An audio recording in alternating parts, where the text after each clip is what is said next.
If you shower or brush your teeth or try to make your hair look presentable, here's some good news. Dollar Shave Club has a lot of stuff to help you out.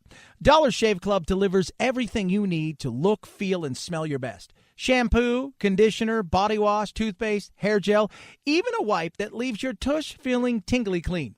All of Dollar Shave Club's products are made with top-shelf ingredients that won't break your budget.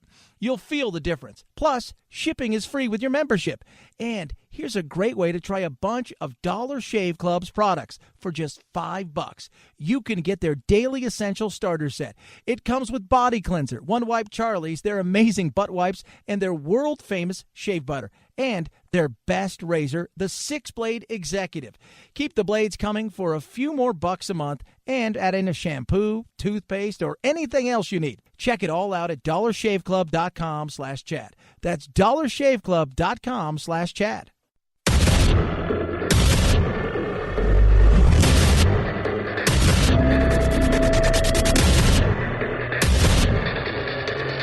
Independent in thoughts and punk rock in life. It's the Chad Benson Show. The most important thing to know about the candidates who have won big Democratic primaries so far is that they have been unapologetically liberal, drawing a contrast oftentimes with Democratic incumbents who are more establishment, moderate types. All right, so 2020, and people are already talking about it, you have to, because the fact is now is the time that you start throwing your hat in the ring for 2020, because it's, as we have seen, it's a slog. It is a long haul. It is a marathon. It is not a sprint. And they've come out with the top Democratic contenders. Several unknowns, like Beto O'Rourke's in there. It's like he's not even, I mean, come on, really, he's number 10. You've got Eric Garcetti, mayor of Los Angeles. But the top 3 or 4 are the same old same. I mean, they may be progressively lefter and lefter, -1, but the reality is it's nothing, I think, that's going to excite people. You're going to get more people excited maybe voting against Trump in some situations, but he's still going to have a built-in base of people, because what you're throwing out there, you're forgetting that, especially as you move further left, that it sounds great in your echo chamber of New York or California, or maybe a few other places, Chicago, Seattle, but the rest of the country isn't down with that, right? Isn't. And I said all along, there is one person on the left that if you put her out there, she will give Trump a good run for her money, and she, I think, has a real shot. I've talked to Republicans, friends of mine who are conservative, who aren't big fans of Trump, don't hate him, but are open and honest enough to go, yeah, I'd be interested in that. And that's Tulsi Gabbard from Hawaii. But what are they rolling out there? The number one candidate, according to all the new polls, Elizabeth Warren, Kamala Harris, Bernie Sanders, Joe Biden. Ugh. I'll give you 2 races to look at. The first is in Massachusetts' 7th District. That's where Ayanna Pressley took on incumbent Mike Capuano in the primary and won with 58% of the vote. Capuano, like Crowley, is another middle-aged white guy who had been in Congress for decades. But Capuano was already pretty liberal, so it's almost impossible for Pressley to have out-lefted him. I love how they say he's a middle-aged white man. Like, that matters. Why does, like, that's one of those things where, like, this is this identity politics that matters to them. That's the thing that matters most. Is like, this is super important because he's a middle-aged white man, so automatically he's a bad human being, even though he believes in everything you say or whatever. He believes all the things in your echo chamber that you're in, and but hey, we're gonna out left each other. Well, he's super left. Whoa, how much more left can we go? Well, then again, missing the point. And if I'm the Republicans, bring it. If I'm Trump, okay, minus any insanity with Russia or an utter collapse of the economy. A slowdown is okay, and you may even be able to point to the Democrats as a big reason for a slowdown.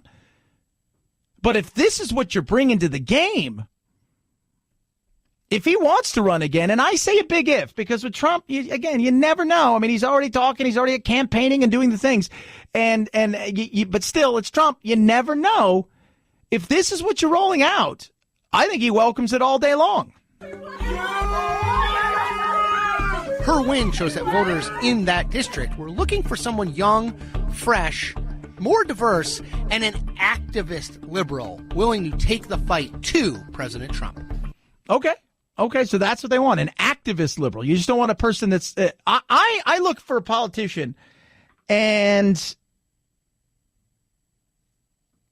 I like competency. I don't care what color you are. Again, I don't care what you identify with. I don't care about any of this stuff. I want to know that you're going to be above board as possible as you possibly can in a place that's nasty and in D.C. or wherever it is, and that you're going to, just don't sell me a bill of goods. You can be honest with me, and that's the problem. It's the scariness that we live in. Is being honest doesn't always get you the things it should get you. I know you're not going to go there and change the world. Even if you're president, it's going to be tough at times. But it's like, okay, well, we're all the same, so you're more diverse, so you win. The other race to keep an eye on is in Delaware, where Senator Tom Carper faces a primary challenge from Carrie Evelyn Harris, an African-American former Air Force veteran who is running to his liberal left. If elected, and it's a long shot, Harris would be the first woman of color who is openly gay to serve in Congress. Well, she didn't win, but once again, got to point out that she's a person of color and openly gay, so there's a lot of boxes to check there. And that's really what matters. Still nothing new. They're just going further and further left. And that's part of that echo chamber they live in. Is the reality is that maybe the media is pushing and you become a darling and you do all of these kind of things. Even if people are somewhat excited about you or they like you, they're still, are they willing to take that step? And I'm telling you, middle America, there's a difference between a liberal Democrat, somebody who's, pro-choice, marriage equality, pro-union, those kind of things. There's a difference there between that and a lot of what's rolling out. And while you think you're big beans because you're living in New York and everybody's telling you you're wonderful, you get to Iowa, you get to some of these places where you're going to need these kind of votes. And that word socialism and that word progressive, it still makes them go, The reason these races matter is because it will tell us what the Democratic electorate is thinking about going into the 2020 campaign to pick a nominee against President Donald Trump. Do they want an out-and-out liberal, unapologetically so, who has no interest in working to the middle? Or do they want someone who's more pragmatic, a centrist of sorts, that can go in the mold of past presidents like Bill Clinton? Any Democrat looking closely at the 2020 presidential race will have already studied the campaigns of Ocasio-Cortez and Gillum.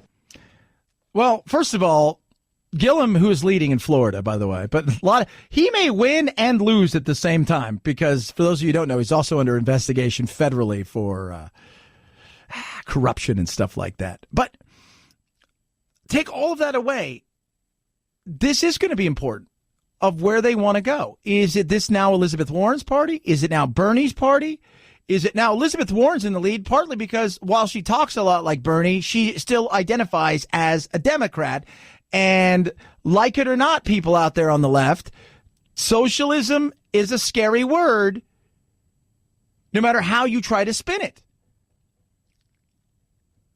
No matter how you try to spin it, progressivism, socialism to somebody in Cedar Rapids, right? To somebody in Cleveland, Ohio, to somebody where you're going to be really counting on them is a scary word. And while Democrats may not be thrilled about the wall, do want common sense immigration reform.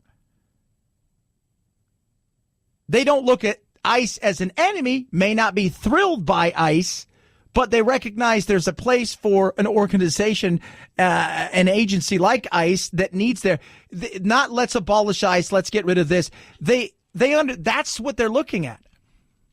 And if you're going to roll a lot of this stuff out, I'm telling you, if I'm Trump, I'm just like, go for it. Sounds like a plan to me. This will be a win. I'm okay. You're screaming more regulation. You're screaming this. You're screaming that. You're talking about a lot of this stuff that doesn't resonate. They're saying, I'm fine with pro-choice. I'm fine with marriage equality. But some of the other stuff I got real problems with because I see you making government the centerpiece of our life. It's where you want to take it. And it sounds like something you want to do when you go back to your districts and everybody's patting you on the back and you think it's like this everywhere else because somebody has a D by their name, and you'd be surprised that that's not it. It's not. But he said a word in there, moderate. And that word in itself it's got a bad rep. Because in this day and age, and I say to myself, is there a place for moderates? And by moderates, you say that in a centrist, whatever you want to call it, an independent.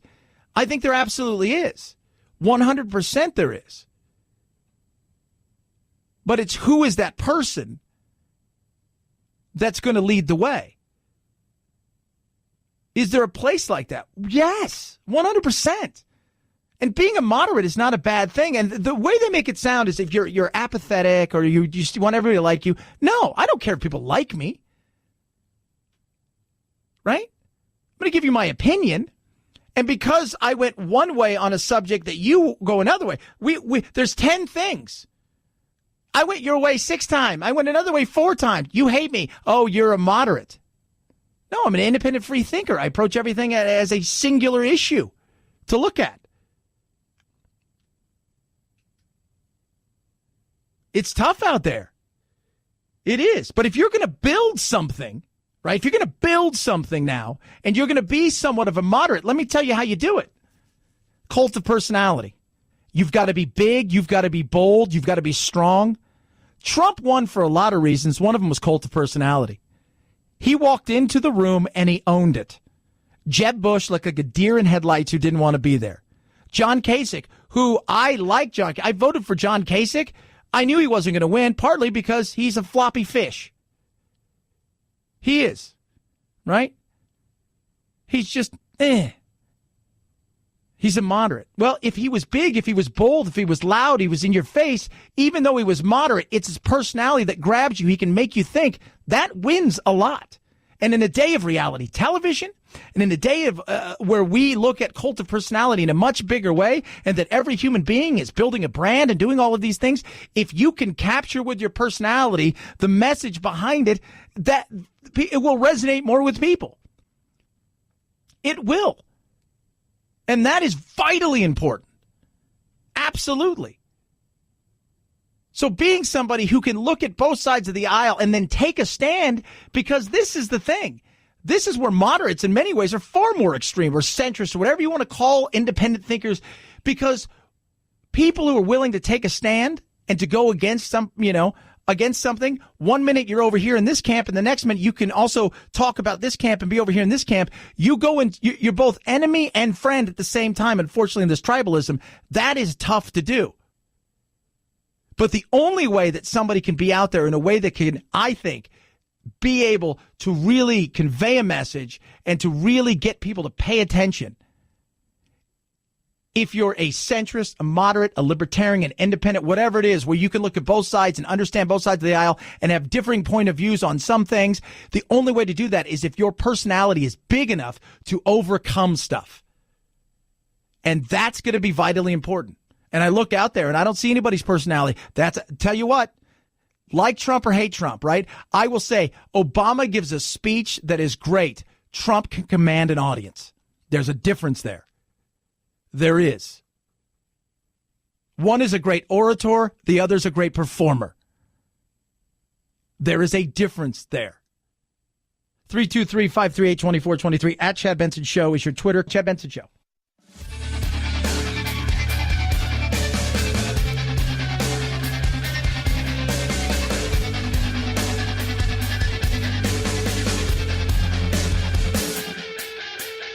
Welcome to the Alt-Middle, where solutions live and ignorance dies. The Chad Benson Show.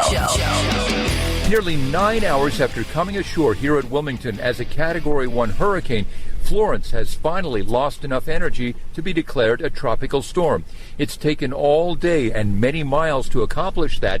It's now 25 miles outside of Myrtle Beach, creeping along at only 3 miles per hour. Yes, it is. And so far, 5 people have been confirmed killed, including a woman and her child who were killed when a tree landed on their house. It is battering. And one of the things about something like this that we even talked a bit about yesterday is you can have people who've been in a storm like this know the high winds, while a pain in the butt, and they cause trees to be knocked over and things of that nature. And even being out here in Arizona, I'll tell you guys this. We get 60, 70, 80 mile an hour winds and gusts. We'll have horrific monsoons that will be in and out in the space of an hour or so, and it'll dump tons of rain.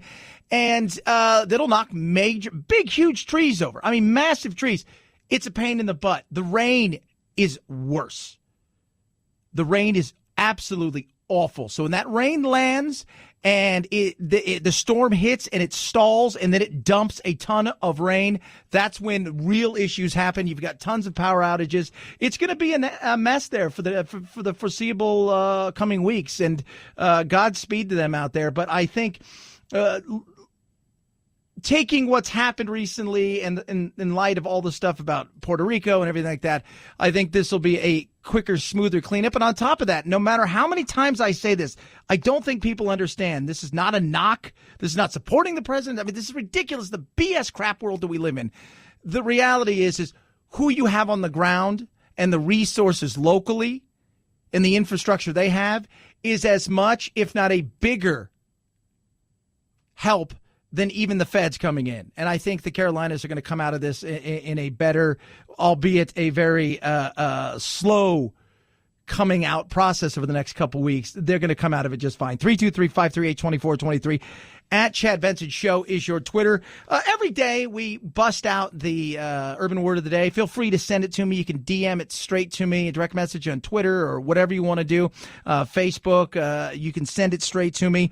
Today we got a very special one, very, very special one from a very funny guy. Ladies and gentlemen, boys and girls, here's your urban word of the day. It's time for the urban word of the day, fam. What? Right now? Time to get a little more hip on the streets. I can't understand a word you're saying. Urban word of the day. Today comes from a very special young man. Producer Phil gave me this one yesterday. That's you, brother. Receipts equals proof. Meaning if somebody said, you say something to somebody and you've got no receipts for it, you have no proof for it, then it didn't happen.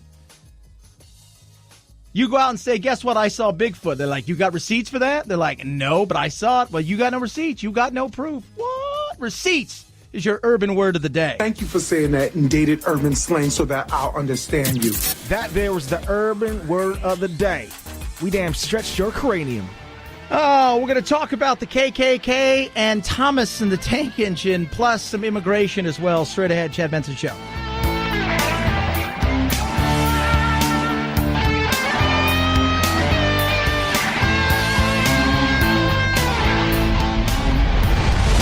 The Chad Benson Show.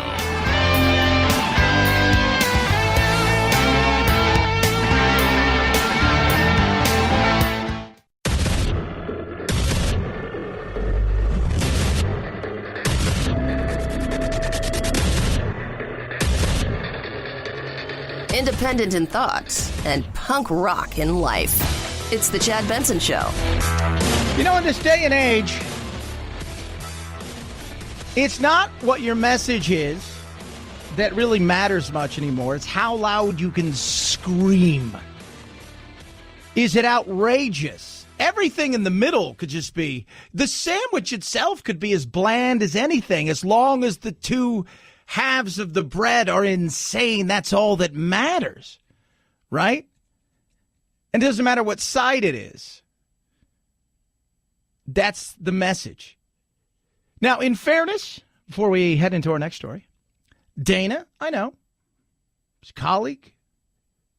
She is. We I filled in for her. She's been on my show. I'm going to throw this out there. She works for the NRA, Dana Loesch, and this whole thing that's starting to become a big issue is based over, again, to get attention in the clickbait soundbite world that we live in, this ADHD world. To get the attention, doesn't matter who, for a lot of people, is there. You've got to be one extreme. You can't just be this person that is in the center. And we're going to dig deeper into this a little bit later. But you just can't be this person. You got to have that cult of personality. You have to be able to say something. You have to be bold and outrageous and take these sides that sometimes you sit there and you think to yourself, oh, my goodness me. And Dana has done that with this that is causing controversy. And it's with Thomas the Tank Engine, the National Rifle Association, Dana's spokesperson there for them, and the KKK. NRA spokesperson and NRA TV's relentless talk show host Dana Loesch shocked many people with her commentary and photoshopped images about the popular children's show on Nick Jr., Thomas and Friends. On Friday, Thomas and Friends made headlines after announcing updates to the show in an attempt to be more inclusive. The makeover comes with an updated theme song, international travels, and 2 new female main characters, Rebecca and Nia. Okay, so they're going to be more inclusive. They're going to be, and you know what's not even that. And this is funny. I always say, are we more inclusive, or are we trying to be more diverse? It's the same thing. I'm no, but just some people take it in a much different way. Remember, anymore, it's not what you say. It's how people take it. So they're going to be more diverse. Right? So you got Thomas the Tank Engine. This is just a tank engine, right? It's just kind of fun. It's Thomas the Tank Engine. It's not a person. It's an engine. It's a little Jack Love Thomas the Tank Engine. Most kids, black or white, right? Boy or girl, they like Thomas the Tank Engine. Thomas the Tank Engine is a tank engine. But Dana Loesch and the NRA had a problem with the diverse changes, specifically the effort to include more ethnic diversity with Nia's character, who's from Africa. I mean, how do you bring ethnic diversity to a show that literally has no ethnicities? Because they're trains. They don't even have skin pigmentation. Was there some concern that the show had racist undertones? To grab, you got to go and do something outrageous. People are talking about this, right? No, it's a tank engine, right? It's a tank engine. I see why some people say this is ridiculous. We do this with everything. They're turning this into a Bennington ad. Remember Bennington? When you were a kid growing up, if you're in your 40s, maybe even late 30s. I mean, they're still out there, but back then they would have like models of they had bigger models, they had thinner models, they had gingers with freckles, they had people who were people of color, black. I mean, they had all kinds of people. It was Bennington. It was all this.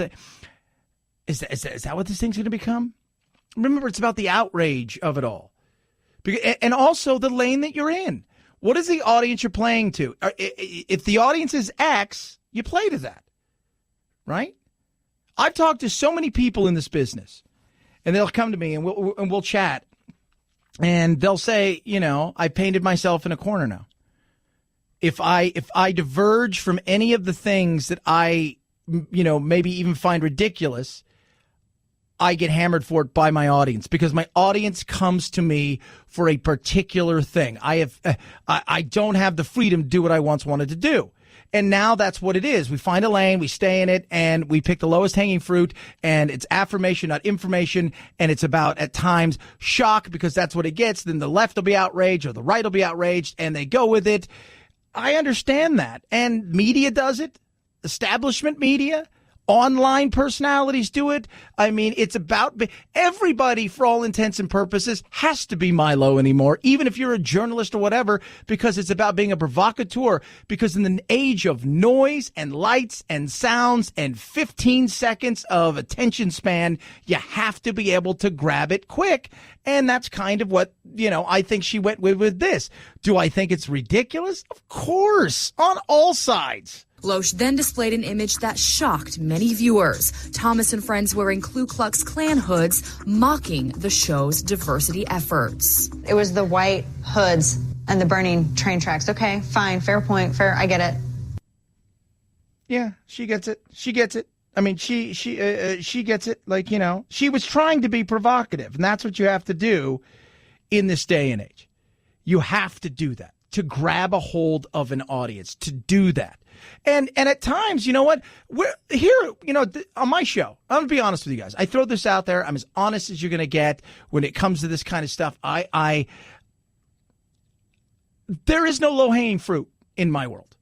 There isn't. I look at everybody, and if you're liberal, I got liberal listeners. I've got people who are conservatives. I got people who are just in the middle, just everyday people who are tuning in for 5-10 minutes to have a laugh and to move on, or to maybe listen and say, hey, you know, I never thought of it that way, and move on. It's a different world for a lot of it. I don't want to hold myself. I want to be able to, because I think every time you can talk about something different, you can learn a little bit more, right? If you can have a Ken Starr on and a Never Trumper on, that's pretty interesting, right? Because you don't pigeonhole yourself. But unfortunately, too many people have, and it's tough out there in a very competitive, very crowded place. And so to be a provocateur, you've got to do some things sometimes that I question. I wonder if people would do if given the freedom, maybe they would. I'm not speaking for Dana. I'm just talking about across the board. You push it. You go to the line and you cross it sometimes. Because you figure, well, I got to create a new line because everybody's looking over there. Now I want them to look over here. And that's part of the tribalism and all of this stuff. And look, the KKK and the hoodies, do I really think that they're trying to expand into places like China? Like, that's a big deal. China is a mover and shaker when it comes to entertainment. They're trying to expand. They're leaving wherever the little train world is that they live in, Sodor or whatever, Rodor. They're leaving there and they're going out. And you want to be diverse. I really don't care. That's fine. Fantastic. You're trying to reach a vast audience. I get it.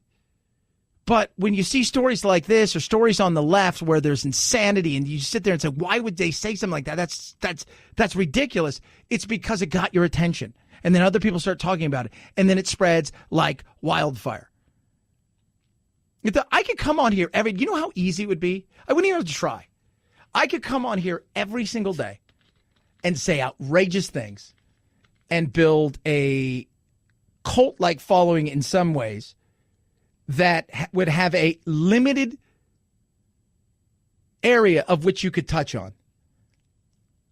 I'm gonna open up the curtains here, right? Just peek back here behind the curtain. That's the reality. That's it. So you have to be a provocateur anymore. In fact, to the point where that's the starting point, and then you push, and then you go. And it's no longer about getting you interested in something, because that's the audience there. Right? You're the audience. So I already know you're going to watch it. How do I piss the other side off enough that they start talking about it so it spreads even more, and I get more clicks, more views, more this, that, and the other? I become something that then I could market a brand. Thomas the Tank Engine has been a blight on race relations for far too long. Clearly, this is overdue. Toy manufacturer Mattel, who owns the Thomas & Friends brand, responded saying, "We are not associated with images that promote hate and denounce any images of our brands that are being used to convey a message not in line with the values of the company." Yeah. See? Yeah. Of course, what else are they going to say? And what she's doing is sarcasm, right? She is playing, it's sarcastic. It is. That's what she's doing. But it doesn't matter because even the left side of the media will use her and what she's done, whether it's CNN or anything else, to grow their fan base. It's a give and take and a give and take and a give and take. And everybody wins. And everybody else out there is like, because the audience they're reaching, I'm not going to lie, it's a shallow side of the pool. They're not interested in reading into it. They're not interested in taking into account that this is sarcasm. If this was on Saturday Night Live, it could, they would have went ha ha ha. Or if this was Stewart, or somebody like that doing this, they're just interested in the same thing that everybody else is how many clicks can I get? How much stuff can I get? it works for everybody. We're all in this together. Even though we're in different lanes, we're still moving in the same direction of how do I get as many eyeballs on me as possible. 323-538-2423 at Chad Benson Show is your Twitter. Check us out everywhere. See, look at that. I want your eyeballs. I'm not going to say ridiculous things. People say, you should say more ridiculous things. Why? Why would I do that? Why would I do that? I like the fact that I'm not insane. I mean, I think it's fun. I think that's there's my provocateur side. I'm not insane. What? Yeah. I think that's a good thing. You can text the program. You can always tweet at us. Follow along on the old Facebook as well and check out thechadshow.com. Like us, love us. It is The Chad Show.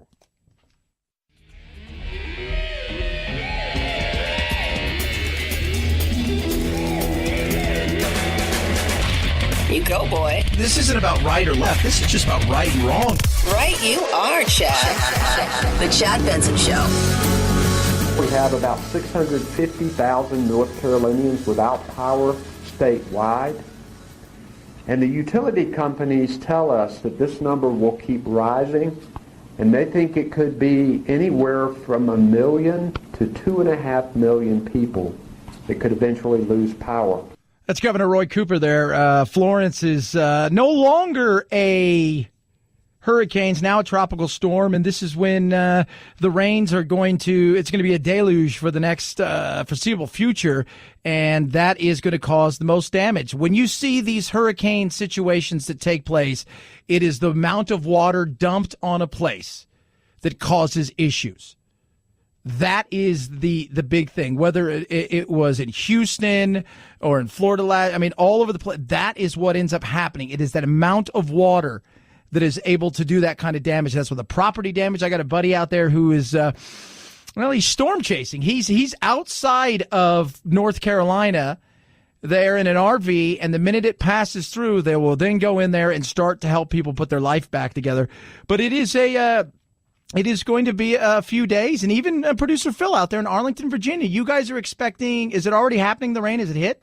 No, it hasn't hit at all. It was supposed to rain between 5 and 6, but it was sunny an hour ago. They have lied to you, which is good, it's very interesting to see if I know that they even moved, was it yesterday? They moved the Cubs and the Washington Nationals games up. They flew them out. There was supposed to be a day off so they could play a game or two so they could try to get it in knowing that this rain was coming. So, and this weekend is the home opener for the Washington Redskins. Chad, I can't believe you said that. You're a racist. They should just call them the Skins. That's what we all do anyway. Well, you know what you do? Okay, so here's the thing, Phil. So you call them the Skins, and then you get those two girls that are sitting back to back, the silhouettes. Kappa, which is a soccer company, uniform company, they use it. And you see the truckers, and you put that on the side of their helmets. Wow, would that be awesome? I'd buy that. Sign me up, kids. Sign me up. So last night I went and saw a movie. We'll touch on that, but the movies this weekend is going to be very, very interesting. Very, very interesting to see how this does. I'm curious about how well, because the theater was there was a decent amount of people in the theater last night, but not as many as when I went and saw The Nun last week. It's Matthew McConaughey versus Anna Kendrick and Blake Lively versus The Predator at the box office this weekend. Someone or something tore them to pieces. And The Predator should come out on top. The reboot of the action horror franchise is looking at maybe $25 to $30 million. Oh, you do not want to be friends with me. Blake Lively and Anna Kendrick's stylish thriller A Simple Favor will battle The Nun for second place around $17 million. And Matthew McConaughey's gangster drama White Boy Rick is looking at a possible fifth place opening under $10 million. Yeah, so I went and saw The Predator last night. I got to say, I enjoyed it. Here's the thing I really enjoyed about a movie. I'm a go kind of guy. I'm in, I'm out. I want to be able to do things fast. I don't need 3 or 4 hours at a theater, right? I enjoy it though. It's like when I go there, I'm good with my 2 or 3 hours that I'm there. And I got there. Got in, got my popcorn and my hot dog and my drink, and I sat down. About 5-10 minutes, the thing's playing on there, and everybody's guessing, when they put the little puzzles up, and you're like, whoa, what movie is this? You're like, durr. And then the trailer start. 15 minutes of trailers, got through that. Within this time the trailer started and the movie finished, it was just about 2 hours, and I was out. And I'm like, that's awesome. Which helps because you get more playings in a weekend. I like the movie. I'm not going to give it away. It was one part I wasn't thrilled by, but it was more of a political thing than anything else. It was good. It was action-packed, too. It wasn't, let's wait for an hour or two before we see the Predator. There was Predator, and then there was badass Super Predator. It wasn't like pretend, like that's super badass Predator. It was funny. It was quick. It was violent at times, and it was everything I wanted to see in a movie. The other movie that I really want to see, I won't see it this weekend, I might see it next week, is a true story about a kid, a white kid, white boy Rick. Y'all know who my dad is, right? Y'all know what it's up? Y'all know your dad is. Look at this, Dad. Look how we're living. Let's hustle big. I know the players, man, I know the game. Hey, come on, Dad. I can do this. And we can do this. We can fix our lives and be a family again. What do you say? Would you believe a 15-year-old kid was working for the federal government? Yeah. But he was. That's what he says in the movie. So cool. It's a true story about a kid growing up in Detroit in the 80s. And he ended up being this big-time mover and shaker in the drug world. His dad's like a two-bit kind of hustler selling guns and drugs. And it's very interesting how this kid became what he became, but eventually becomes an FBI informant. And it's just crazy. It's crazy, the entire story, and it's getting good reviews, and so I might go see that. But, by and large, it's a Predator movie. If you're sitting around this weekend and you're like, hey, let's go have fun, you got 2 hours, Predator, you're going to have a lot of fun. There's one thing, though. I'll get texts and tweets for this. You're going to know exactly what it is. You're going to be like, oh, my God, Chad was right. This is that political thing that I was like, 323-538-2423. At Chad Benson Show is your Twitter. You can tweet at me. Love hearing from you. 'Tis the Chad Benson Show.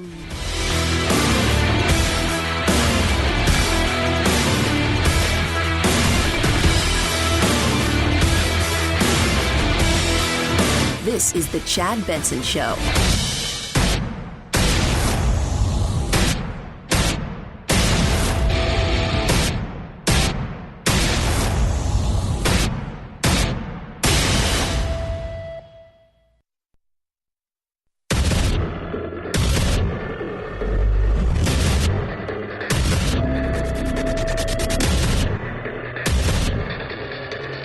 Independent in thoughts and punk rock in life. It's the Chad Benson Show.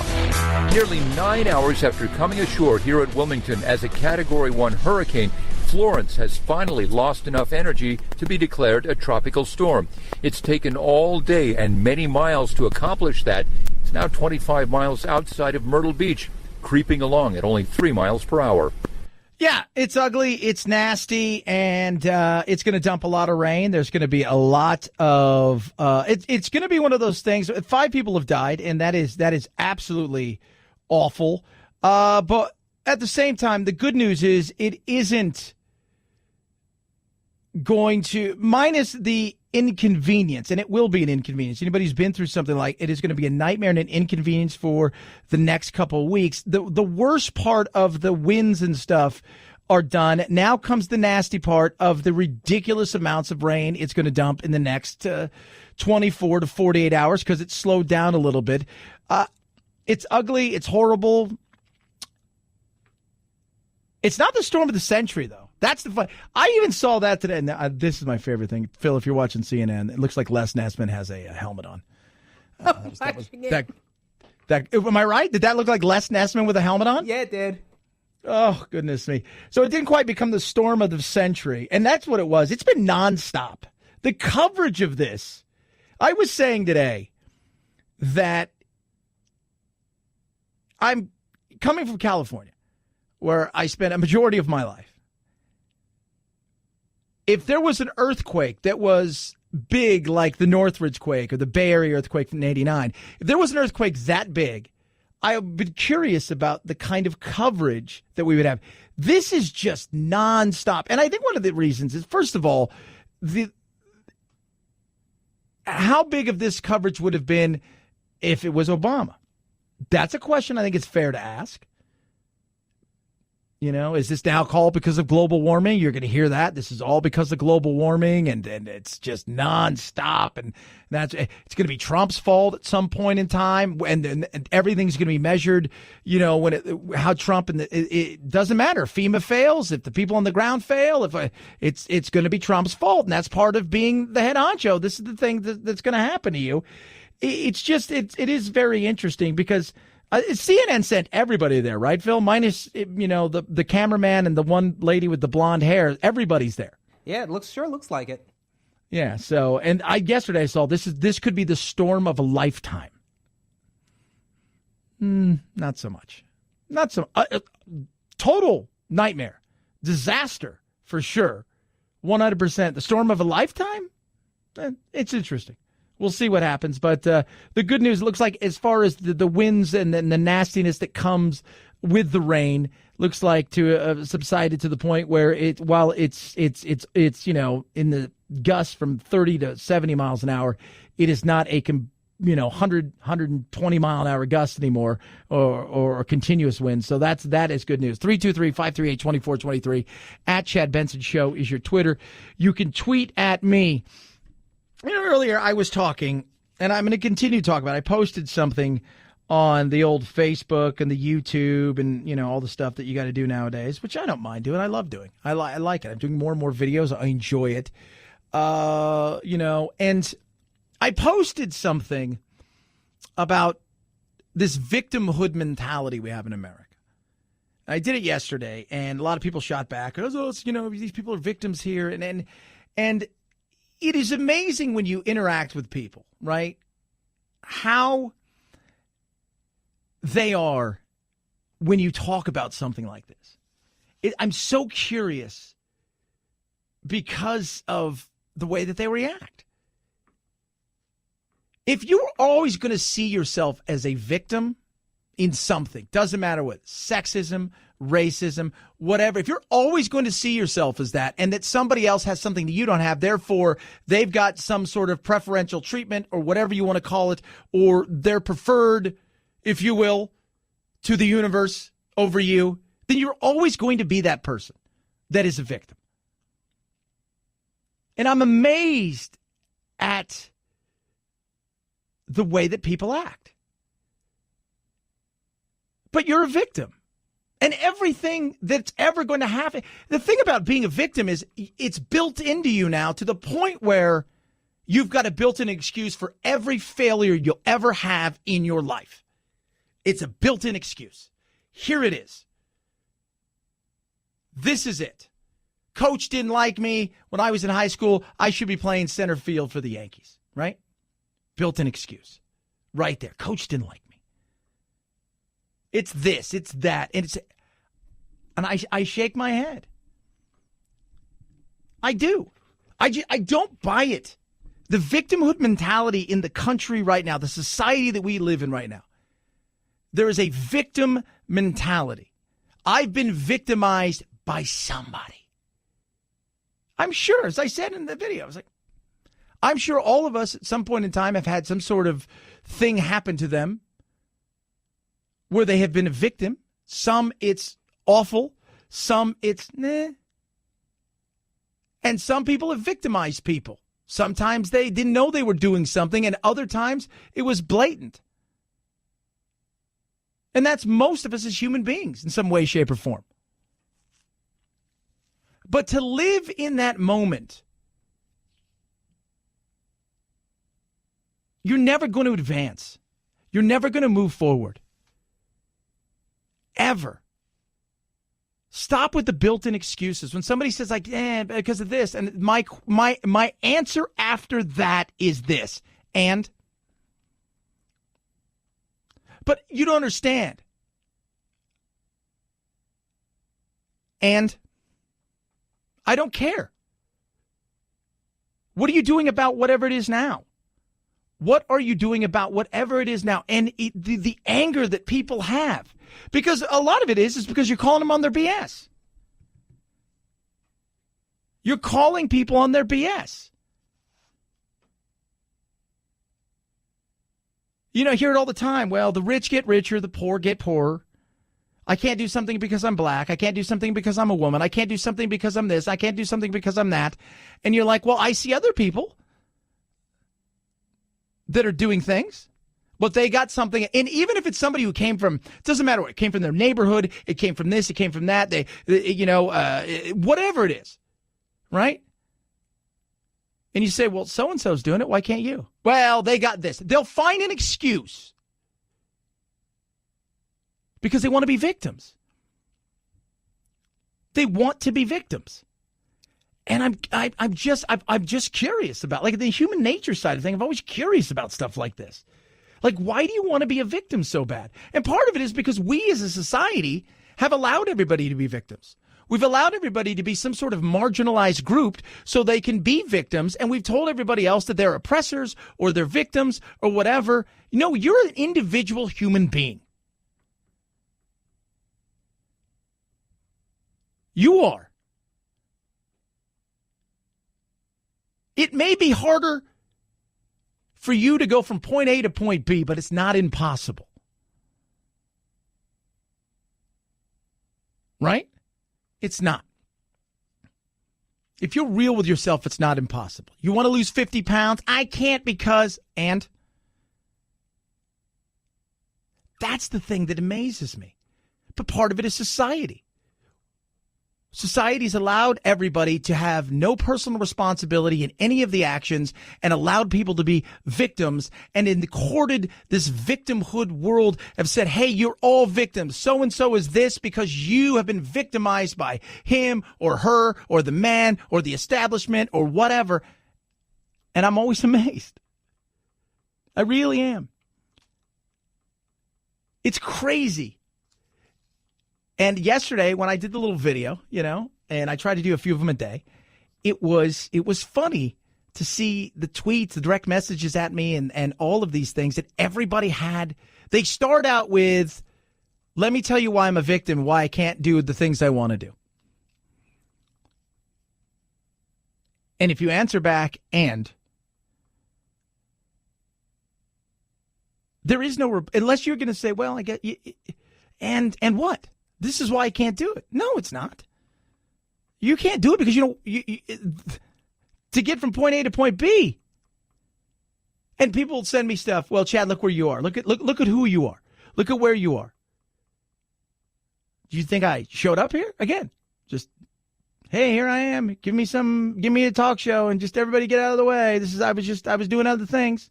I busted my ass. Sacrificed. Went to the school of hard knocks, tried a lot of times, fell down a bunch, grew up in an awful environment, like you could not believe. Didn't let it stop me. The question is, how do you want it? How much do you want it? And if a tweet is going to slow you down because you're upset because of something that Norm Macdonald said, or if it's because you feel that you're a female and you can't move forward because of this, or your mom or dad weren't nice to you as children, or because you grew up in a single mom home, or because you grew up in the hood, or and if that is going to be your excuse over and over again, then you're always going to be a victim, always. And the only person who's victimizing you is you. 323-538-2423. At Chad Benson Show is your Twitter. You can tweet at me. Love hearing from you. I don't care if it's love or hate either. I'm fine firing off hate. It's okay. I like to have a conversation. I try to get back to everybody. But, hey, maybe you could need a good night's rest. Maybe that's it. Maybe you're tired. I was reading a study yesterday that said that lack of sleep, and look, time is a commodity, the most precious commodity you have. And if you want to be productive throughout the day, a good night's rest, period. High blood pressure and stroke, the more that they look at the lack of real rest and sleep, if you don't have it, it's not good.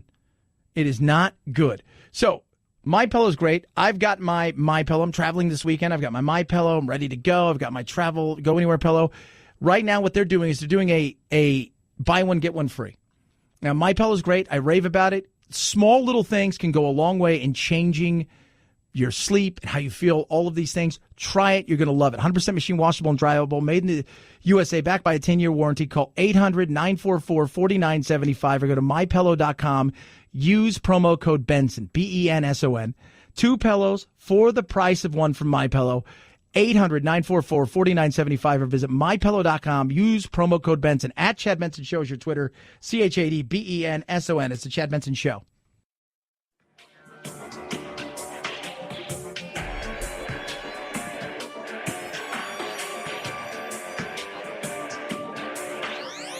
Warning, no snowflake zone. Uninformed opinions are in danger of melting. The Chad Benson Show. Yeah, man. So, remember this, kids? I grew up in Canada, okay? We have socialized medicine. And I'm here to tell you that this bull line that you get on all of the political shows from people is that it's a failure. Remember that? Remember that? Do you guys remember? He also went on to say this. But that word, the Democrats need to get a plan to fight this slander of socialism. You're going to be living in Venezuela. I don't see it yet. We have to say yes to socialism, to the word and everything. We have to stop apologizing. So a journalist in Venezuela wrote an article and said, stop it, Jim. Stop it. Please. Dear Jim, I admire you a lot, but sometimes it seems like the inability of Hollywood stars to understand politics is directly proportional to their talent, Mr. Marquez says. Laureano Marquez. He's arguing that the socialism is the root of the country's current state of crisis. He said, you have to say you love socialism, that word, and everything. Perhaps for you, as for all of humanity, the word socialism sounds beautiful, he continued. But then he went to talk on about, of course, how it's the exact opposite. It's the antithesis of selfishness. He said, this is the thing that made me laugh when he talked about the wealth side of it for Jim. He says, there is no equitable distribution of wealth. Wealth is concentrated as rarely before seen in our history in a very few hands. Also went on to talk about how there's a crisis there. Yes, because it doesn't work. And that's the problem when you play with a word like that. Right? You're playing with the word. It sounds wonderful, socialism. Everything on paper sounds wonderful. This weekend, NFL teams will be taking to the field. They have plans that they have worked out in the room. They've gone into film rooms and they've watched it. They've done it on the field 1,000 times. They've done everything. All of it looks wonderful, except for the part where the other team is going to be there and try and what? Break up that plan. And who's that team? It's the government. It's the government. It's what it is. It's hilarious, though. And it's always the people who really clamor for it on television, the people that are totally fine with it. Because they're not going to live under it. They're going to live over it. And when you can afford to live over it, it sounds wonderful. But when you have to live in it and you become part of a system, then you start to go, this maybe wasn't the best idea ever. Maybe. We should have rethought this. But the word, like everything else, it all sounds wonderful. It sounds great. It's a utopia on earth. Not so much. And you can't say we're socialists. We're just not like those socialists. Ah, I see. 323-538-2423 at Chad Benson Show is your Twitter. A great article came out in the USA Today by Ruben Navarrette Jr. He is going to join us next. We're going to talk. He's a syndicated columnist, Washington Post, right?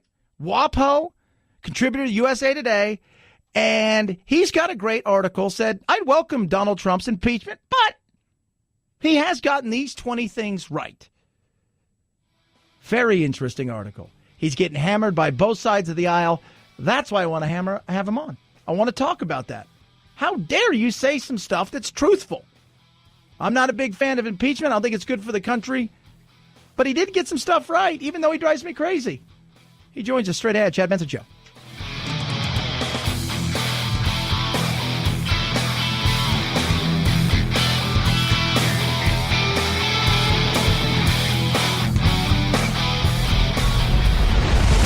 The Chad Benson Show.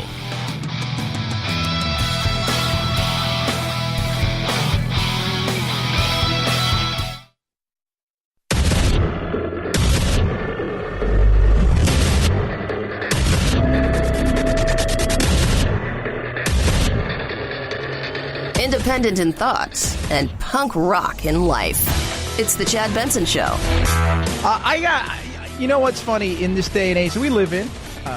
I love to hear all sides, all angles. Everybody knows that. You listen to my show. I'm on all these stations. We talk all the time. I love to have people on with differing points of view, whether it be from me or from the audience. And this article is in the USA Today, and I just found it to be something that we need more of, which is, you know what, we can disagree, but at the same time go, yeah, but there's also some good things. And joining us now, syndicated columnist from the Washington Post and a contributor to the USA Today, Ruben Navarrette Jr. And this article is great. And I'm sure after seeing some of your tweets and stuff that you got pushback from the left side of the aisle and the right side of the aisle because you're not a huge fan of Trump, but you pointed out he's done some good things. Yeah, thanks for having me on. That was the whole purpose of the article. The column really was to say, stating up front, I think Trump has been a bad president. He's done harm to the country. I hope he's a one-term, and I'd welcome impeachment. Having said all that, you've got to be honest, and to be honest is to admit that he's done at least 20 things right in 20 months, and I listed them. And you're right, I got criticism from both the right and the left. The right was upset that I even mentioned the I word impeachment. And the left was upset, how dare I give credit to anything Trump has done ever? So that was, I got it from both sides. I will say 98% of the criticism, vitriol, hatred, anger was coming from our friends on the tolerant left, who are not so tolerant, it turns out. No, and listening to you, and if people are you're one of the most popular columnists out there. I mean, you live more on the right than you do the left, and what you're trying to point out is honesty. And in this day and age, I think, Ruben, the whole thought process. I seem to think, I asked yesterday, does honesty and truth have a place in today's society because of feelings and emotions seem to override everything?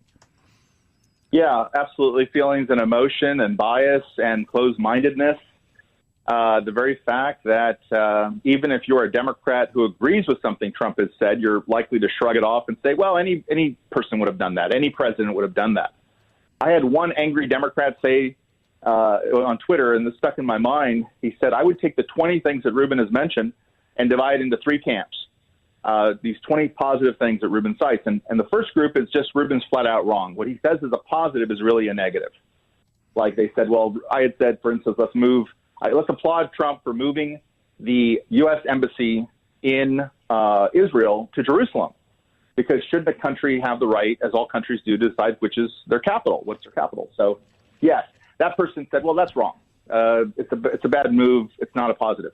Second group, he says, I would put those things that seem like good ideas at the moment, but they're likely to backfire. Maybe choosing Jim Mattis as Secretary of Defense or something or other.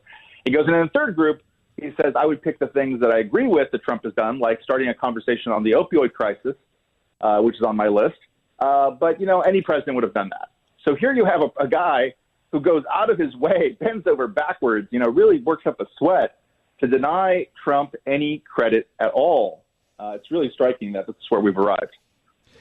And it drives me crazy because, I'm fair with Trump. If he does something right, I don't want any president to fail. And I tell everybody, even if Hillary was president, I wouldn't want her to fail, Ruben, because I think that doesn't reflect well on all of us here. And down the line, it does affect us. And at the same time, I think everybody as a human being is open to criticism, especially in a job like president. What's your feedback been on the right? Because you are a person, again, you're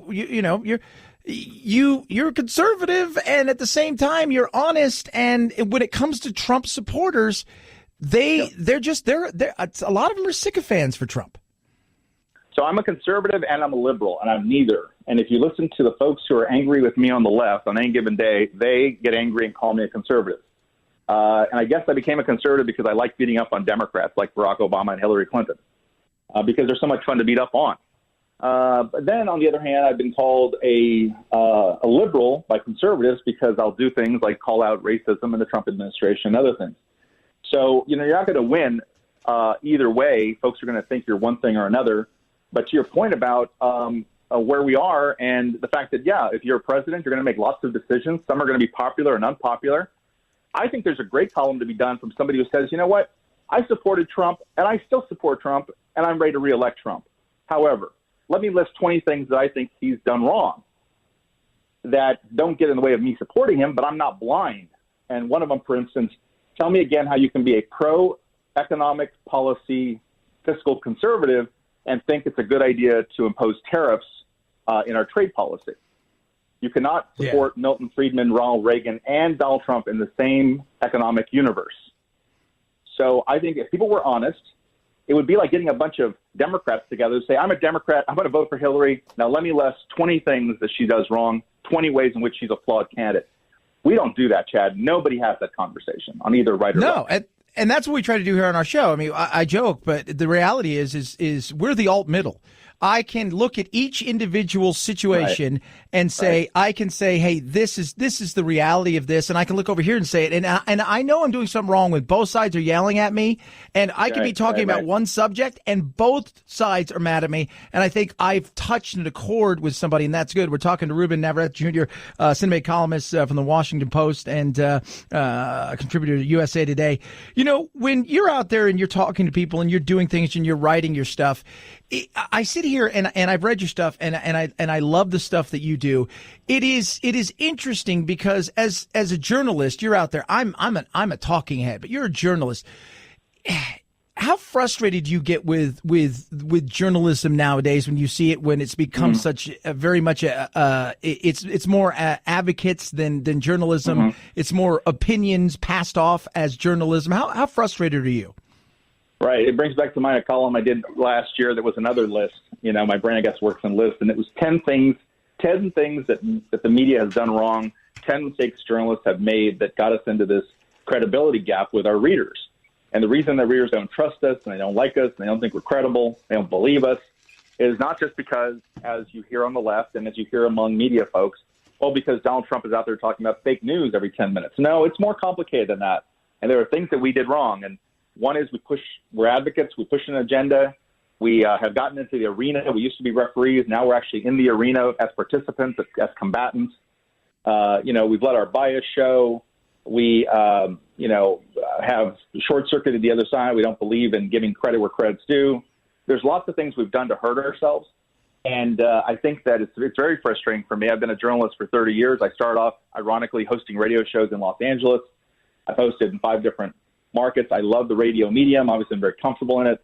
But it's given me a chance to sort of take the long view of journalism and say, people like Donald Trump will come and go, but the harm that journalists are doing to their own profession day by day because of their hatred of Trump, man, I'm afraid that's going to stick around for a while. Yeah. Yeah, it's interesting. Like even like the whole coverage with Puerto Rico, the fighting back and forth. It's a horrible thing. We can dispute numbers. We can talk about stuff, even the way that the GW put the thing together.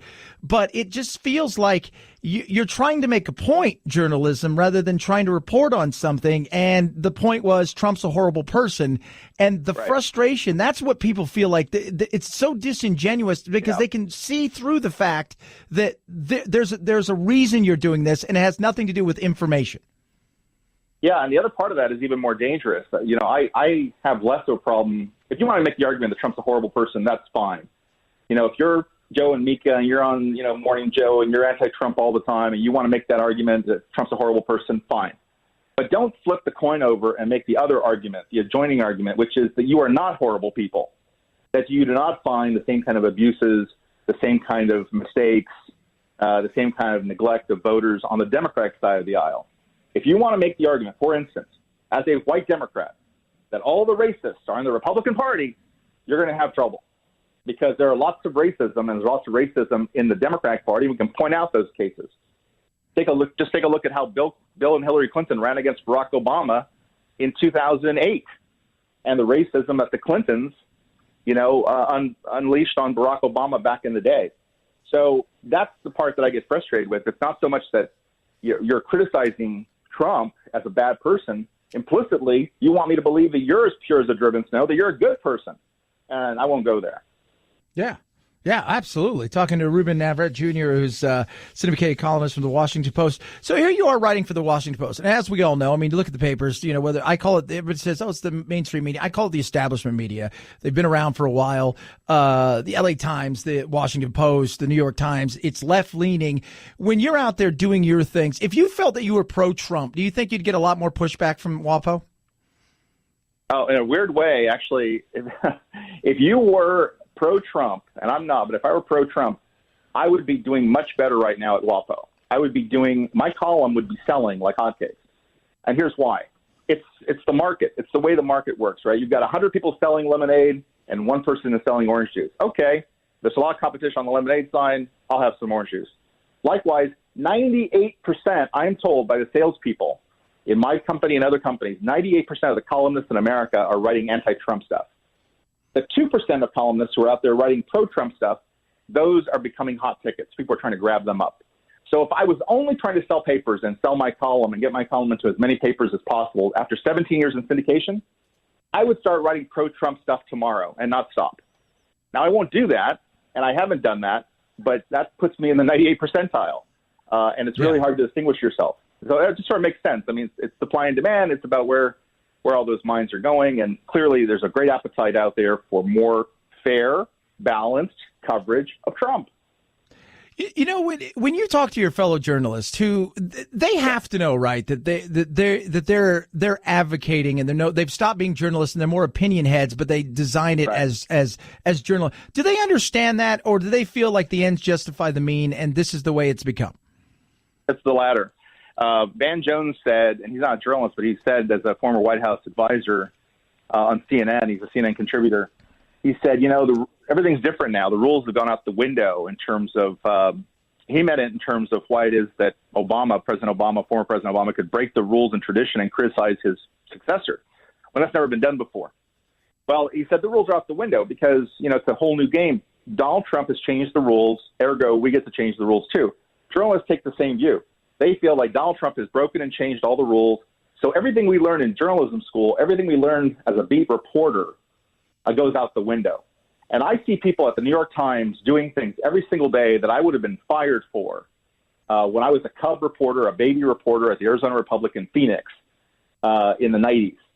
You don't, for instance, get to run. It says right there in the rule book, you do not get to run an anonymous op-ed in the cover of the New York Times because the very fact that the op-ed is anonymous means I can't verify who wrote it. If they were in the room, they actually know what they're talking about. If they're telling the truth, there's no accountability. In the absence of accountability, you just have words on a page. So, Again, I'm confused because here I've been doing this thing for 30 years. I've written 2,000 columns. I worked for 3 newspapers, been nationally syndicated for 17 years. I just today, Chad, realized I do not understand my job. I just today realized I do not know how to do my job. Because everything they told me and everything they taught me and everything I thought was sacred has gone out the window because the end justifies the means. And my media colleagues have taken it upon themselves to lead the crusade against Trump to get him out of office. It is nuts. Speaking of journalists, and I appreciate you coming on today, man. You guys got to read his column, and you You know what? I love the fact that you're honest and you're straightforward. It's like the thing with Norm Macdonald. I say, like, as a comedian, I use Norm Macdonald as a truth barometer, and he was being truthful, and for that he got hammered. In this day and age, I wonder if there's any place in the world for truth and honesty and due process and whatnot. But you look at somebody like Bob Woodward, and his books come out. It sold 750,000 copies. I tell everybody you sell the sizzle, not the steak. A lot of respect from people out there, and I respect Bob. I've met him a couple times. Seems to be a really nice guy, and obviously what he's done in the past, he deserves some of that. But you look at this book, Fear, and you see something like this, and you say to yourself as a journalist, what? I say a couple things. I remember if you do a Google search and find out what the press, the mainstream media, anti-Trump press was saying about Bob Woodward in last year in 2017, you'll see that they were criticizing him and attacking him. He had come forward with some statements saying that he thought the media needed to be fairer to Trump. And he was attacked by some of the liberals in the media, called basically, you're beyond your prime, you're old and senile, shut up and sit down. Very disrespectful to the quote vanguard of journalism, right? Now, all of a sudden, forget all that. The same people who were criticizing him because they felt he was attacking them have now come to defend him and think he's great, and way back to Watergate fame. And they're asking him, gee, you brought down one president, do you think you might bring down another? So it's really exposed the media as a bunch of hypocrites and phonies because they didn't like him before, but now they like him again. But to Woodward in general, it's a weird bag because on the one hand, he's resting on his laurels from everything that he and Carl Bernstein did during Watergate fame, and he has all these years done so. He is a good reporter. He is a hard worker. He does interview a lot of people, but when you open his book, clearly, as Byron York and others have said, other columnists have said, they can't get beyond the fact that some of this may just be fiction. Because if he's recalling conversations that he is not privy to, and he's drawing them out in his book as if he were there, a fly on the wall, that's a problem. That is a problem. And again, journalism 101, you do not get to write a story based on hearsay, based on what people have told you happened. You know, Woodward has tapes. He has tapes of conversations with people that he interviewed. He does not have tapes of conversations that are detailed in the book. And I think that's a really crucial thing. So if he's detailing in his book a conversation between, John Kelly, the chief of staff, and Jim Mattis, the defense secretary, and he is not in the room, and he wasn't in the room, we don't know what to make of that. So Woodward's a good writer. We just haven't figured out if he's a journalist or a novelist. Yeah. True. Ruben Navarrette, Jr., appreciate you coming on today. WAPO syndicated columnist all over the place, great writer, and I think an honest person. And in this day and age, it's great to hear somebody else who's part of the alt middle, my man. I appreciate you coming on, and I appreciate that. I hope we have you on again because I enjoyed this. Thanks. I'll see you in the Sensible Center. Thanks, Chad. Thanks, man. Have a good one. At Chad Benson Show is your Twitter, ChadBenson. I think it's just a fair, honest thing, man. That's just what I always try to say. I can be critical when it's fair to do so because it's right there, and I can also be complimentary and celebratory when it needs to be. And in this day and age, you got to go to one extreme or the other, and that's not going to win anything, kids. 323-538-2423. At Chad Benson Show is your Twitter. Hey, let's talk some movies straight ahead. I'll tell you what, I saw one last night, and I'm going to give you my opinion of it. Chad Benson Show.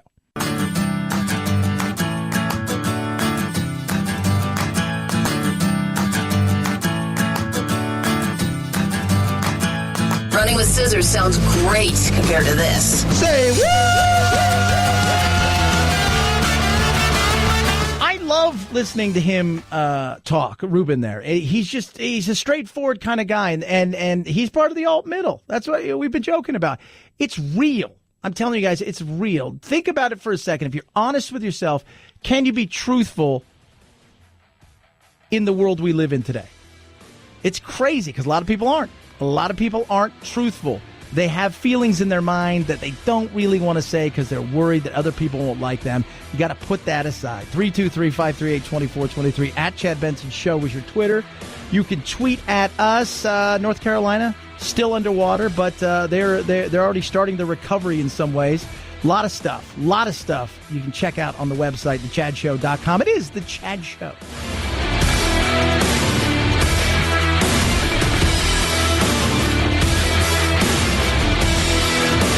This is the Chad Benson Show.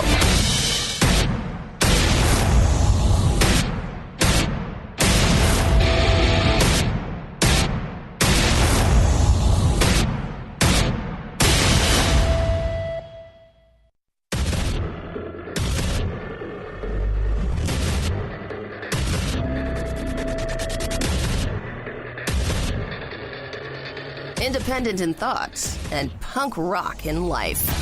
It's the Chad Benson Show. The storm is wreaking havoc on our state, and we're deeply concerned for farms, for businesses, for schools, and even whole communities, which could be wiped away. Really? That is scary. It is. And unfortunately, these storms are becoming political, which they shouldn't be. These are human beings. We should be making sure that our fellow Americans have everything they need, which I think we're going to. And I think with the one thing about the Puerto Rico thing is the spotlight is on Trump and FEMA and the local officials, by the way. And I don't know how many times I have to tell people how important it is to have good people, local people on the ground. Not just FEMA, but actual people who know what the people inside of their communities need because they're part of the community to make sure things go as smoothly as possible. Florence is there. It's battering, and it's doing it in a way that, to me, I've always said, it's like people ask, because having gone through how many earthquakes I've gone through, which ones are the worst? The ones that come really quick and are violent and shake, they're loud. You're like, oh, it sounds like it's the worst. But that's like a big hurricane with the wind forces. The ones that are really the worst, and if those of you who've been in earthquakes know, it's the ones that start to slowly rumble in, and it's more of a wave. They do the worst kind of damage. This is one of those situations where, while it's gone from a Category 5 to a Category 1, it's the rains that come in that really dump the amount of water. You go and look at Houston, you go and look at Katrina, and all of these things that have passed in the past. What's happened? It's the water, not the winds, that cause the kind of damage that people have to look around and go, wow, this is nuts. The wind is hurricane force winds, very damaging. The water can be deadly. We have the storm surge, as you mentioned, up to 13 feet in some areas that could come across the land that you're not going to be able to outrun, by the way, and is the #1 contributor to fatalities during a hurricane. In addition, we have inland flooding here, which means after the storm passes across the coastline, we're going to have flooding for miles inland. So if you're in a low-lying area, even if you're miles from the coast, get out now. Absolutely. It's one of those things. And you should have gotten out. The one thing about earthquakes, difference between earthquakes or tornadoes and this is, it's coming. Right? Now, you don't know how big it is because a lot of times what happens is, and we've seen this on numerous occasions, is they tell you a 5 is coming or a 4 is coming, and you see it developing off. And up until yesterday, people were walking on the beach and stuff. And, you kind of go about your day, and you just kind of, I'll get out when I get out. And so if you get caught there, I don't really feel bad for some people. I mean, some people, that's why you got to make sure your neighbors and you can get people out. But with the earthquake, they don't tell you like 2 days, hey, you know what, next Tuesday at 7:15 a.m. there's going to be an earthquake or a tornado. You go to bed at night and there's maybe a storm. You don't realize how bad it's going to be. Next thing you know, boom, here comes the nadir, right? Going to come on in. So it's interesting. It's very interesting. And the coverage itself has been interesting because, from the climate change to all of the things that are going on, and they talk about it's climate change, it's global warming, or it's this, or it's that. Al Gore was right. And can we focus on what's going on? Can we focus on that? Can that be the focus? I mean, even yesterday, it went from talking about this to you're looking at this and you're talking about this, and then every 3 or 4 minutes it would be back to, essentially Donald Trump killed 3,000 people in Maria. And it's frustrating because even if, let's just say for the sake of argument, I look at that and I say, I understand why people say that. I understand that. And you can look at this in a real way and say, with broken infrastructure, the fact that between FEMA and the local contacts and the people working on the ground, they didn't do enough. It really was a giant. We can't fix that now. There's no going back in the Wayback Machine to fix that. How do we make it right now? And too often than not, whether it's politics or whether it's life, people just say something happens that's really bad, and rather than go, okay, you know what? How do we make it better now? We focus on that. Like, that's the thing we focus on. Let's focus on that. Like that thing right there. That's it. We'll focus on that. Okay, well, that has passed. How do we fix now? What did we learn from that is going to make us better prepared in the future? Those are the questions that needs to be answered. But in politics, it just stops with that, because that is the most important thing. That thing, whatever that thing is, doesn't matter. Immigration, racism, sexism, taxes, socialism, capitalism, blah. Well, let's focus on whatever went wrong in there, and we'll just make it the entire argument. And that, to me, is frustrating. It really, really is. It absolutely is. From there, we move to this. Former Trump campaign chairman Paul Manafort will plead guilty in federal court to 2 counts. First, conspiracy against the United States, and second, conspiracy to obstruct justice and witness tampering. Prosecutors made a point of noting that this activity occurred at least through 2016. Manafort will forfeit many of his assets. He faced 7 counts originally in his D.C. trial that was slated to begin with jury selection on Monday. Yeah, he knew he was done for. And now, apparently, he's going to cooperate. Now, how much of cooperation, again, and what does that mean for Trump? Because that's the question that's going to be asked over and over again. Is there something there that is interesting? Was it all Manafort? I said yesterday, there's no doubt that when Manafort got involved, he had worked with people who were Ukrainians, that were pro-Russian, oligarchs, threw him money. He avoided paying taxes. He got popped for that. All of those things are real, and there's no doubt about that. What else did he know? How deep was he involved in the campaign and the day-to-day with Trump? And just because you're there with Trump, right, so you can be there all day with Trump, you're also in it for yourself, and you're not going to let out that you're in it for yourself. You're trying to play that middleman of, I can maybe court some people that may help out Trump in a way that, hey, we can make it look a certain way, but I can't tell Trump that, because if I tell Trump that, then he's going to say, kick rocks. That's going to be very, very interesting. Paul Manafort pleaded guilty to conspiracy charges in an agreement that requires him to cooperate with special counsel Robert Mueller. The extent of Manafort's cooperation was not immediately clear, but prosecutors said he had already begun to give up information. The White House said Manafort's plea deal had absolutely nothing to do with the president or his victorious 2016 presidential campaign. Yeah. So, and they're going to stick to that. We're still, a year and a half into this thing. There's still a long way to go.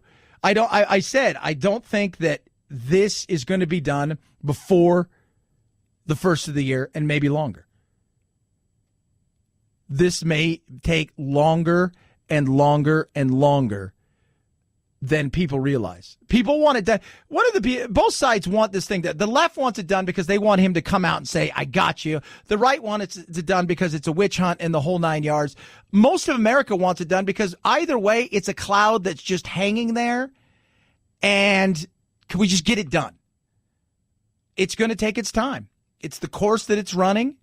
And Manafort is, he knew he was done for. I mean, he's already popped. He's probably never going to see the outside of unless he has something that is so damning that could change the course of this entire Russia investigation, which he may. I mean, you don't know. Not saying he does, not saying he doesn't. Unless there's something there, chances of him getting out of jail at a time where he can enjoy his life, probably slim to none. He was facing a long, long, long time, and I just don't foresee him really having the opportunity. I mean, what he's trying to do now is get to the point where he can have a little bit of life left and get paroled. 323-538-2423 at Chad Benson Show is your Twitter. You can tweet at us. Love hearing from you. AMAC is amazing. Incredible. I tell you about that all the time. Association of Mature American Citizens. I'm giving you something for free. Well, really, they are. It is free. It doesn't cost you a penny. They don't even want your credit card. They're going to give you a year membership for free where you can not only have somebody politically advocating for common sense immigration reform, Medicare reform, things like that, fixing Social Security, but also member benefits too numerous to mention, like restaurant, retail, and travel discount, 40% off movie tickets, 40% off Disneyland, Disney World, SeaWorld, Legoland, things of that nature. We're talking real stuff here. And you don't have to pay a penny. All you have to do is be over the age of 50. How do you join? Simple. Go to amac.us/Chad. Remember, they're not asking you for anything. They don't want your credit card. amac.us/Chad, amac.us/Chad, or call 888-355-1668. That's 888-355-1668, or amac.us/Chad. At Chad Benson Show is your Twitter, ChadBenson. A lot of stuff to get to. Dana Loesch, the NRA, Thomas and the Tank Engine. And the KKK. What? Oh, yeah. Wait till you hear this. Plus, the Democrats are rolling out what many people see as the top 10 for 2020. And I told you there is one person who, if I was the Republicans, I hope they don't run. If this is the top 10 to choose from, I see a good path for President Trump to retain his presidency. It's the Chad Benson Show.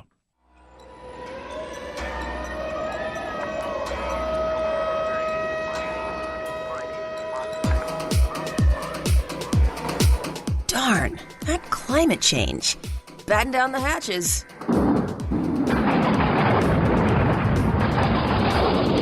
It's Topical Storm Chad, headed your way. NRA spokesperson and NRA TV's relentless talk show host Dana Loesch shocked many people with her commentary and photoshopped images about the popular children's show on Nick Jr., Thomas and Friends. On Friday, Thomas and Friends made headlines after announcing updates to the show in an attempt to be more inclusive. The makeover comes with an updated theme song, international travels, and 2 new female main characters, Rebecca and Nia. So, let me tell you how things work. I've got to shock you to get you to pay attention, to talk about it, to get more views, to get more clicks, to get more likes. Doesn't matter. You can no longer, there's no place for common sense. There's no place for it. You have to be shocking. And that's sad. That's sad. So what you've got is Dana Loesch, not Loesch, but Dana Loesch, who, in fairness, I'm going to say this, in fairness, I work with Radio America. Dana works with Radio America. NRA, that's what she does. That's her thing. She's a host over there. She's a big star for the NRA, big spokesperson. I know Dana. I filled in on Dana's show. She's done my show. In fairness, right? And we don't see eye to eye politically in pretty much just about a lot of things. Some things we do, absolutely, but other things we don't. I look at this and I say, I get what she was trying to do. This is your audience. What do you say to your audience? Look how ridiculous this is. I look at it and say, it's freaking trains. I get it. You're trying to expand your brand. That's what you're trying to do. So they put little KKK hats on them because they're trying to become like the Benetton of remember Benetton? Like all those ads that they're trying to become that of the toy world. I understand it. Look, in this day and age, you gotta, you know what? You pick a lane, but for a lot of these you as an individual human being, this is the thing. So as an individual, you can pick a lane for your brand. As you, as a person. So whether you're Dana, you're myself, whether you're Ben Ferguson or Joe Rogan or whoever it is that you're out there, you can pick a lane. When it comes to brands as toys and things like that, you've got to tread careful and you've got to do certain things. It doesn't matter. I don't care if you're Quaker Oats, for God's sake. There's just things you've got to do now that's different for individuals. But Dana Loesch and the NRA had a problem with the diverse changes, specifically the effort to include more ethnic diversity with Nia's character, who's from Africa. I mean, how do you bring ethnic diversity to a show that literally has no ethnicities? Because they're trains. They don't even have skin pigmentation. Was there some concern that the show had racist undertones? Yeah, Yeah, no, I don't think so. I understand, though, right? I understand what they're trying to do. And I do think at times certain things are ridiculous when it comes to the left and this, let's do this or that and the other. I understand that. Is this one of those times? No. But in a day and age when you're competing, there's so much clutter and noise out there that when you're competing, this is why you have to go to the certain extremes to try to get your voice heard. And that's the problem. That's the problem with that. Look, they're also leaving, I think it's Sodor, which is where, Thomas the Tank Engine. So they're leaving there and they're going to go all over and they're going to travel the world and all of these kind of things. I get what they're trying to do. I do. 100%. I understand what they're trying to do. But I also understand what they're doing with Dana and them are trying to do. Oh, this is ridiculous. This is insane. It is what it is. This is why it's so hard. Like Nike. This is a perfect example of what Nike did, right? Like Nike said, this is the lane we're in now. We understand what we're in. We understand who our audience is. We understand who our brand is. Now, granted, we're going to piss off a lot of older white consumers who, yes, have money and also wear Nikes. But in saying that, we also look at the future and saying this is where the future's headed. So these are who the brand ambassadors that we have. These are who they're behind this. So that's it. And Nike, by the way, is up big time. They're selling. It's not killed them like a lot of people thought. You've got to pick a lane. You do. And for certain companies and certain groups, you've got to be, you walk and tread carefully. And now you're finding more and more companies are targeting in certain areas because we become so tribal. And do I think that this is one of these things where they're giving into the left? No, I just think they're looking out there and go, look, we've got to be more cognizant of this. We've got to be more aware of this. We're going to be traveling around. Also, one of the things I think they're doing is because they're going to places like China is they're trying to find inroads to a place that's massive as far as consumerism goes right now. And they're doing that. Is what it is. But it's funny because you got to be extreme. Otherwise, if you're not extreme and you don't bang the drum loud, people don't pay attention. 323-538-2423 at Chad Benson Show is your Twitter. Tweet at us. Interesting. The Democrats, they got their top 10 for 2020. If you're a Republican, you got to have a smile on your face. Chad Benson Show.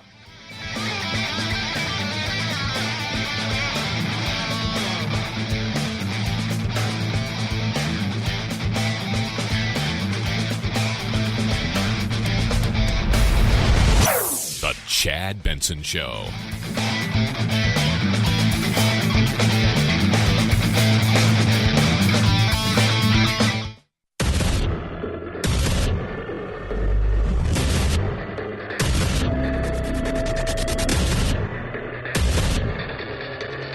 Independent in thoughts and punk rock in life. It's the Chad Benson Show. The most important thing to know about the candidates who have won big Democratic primaries so far is that they have been unapologetically liberal, drawing a contrast oftentimes with Democratic incumbents who are more establishment, moderate types.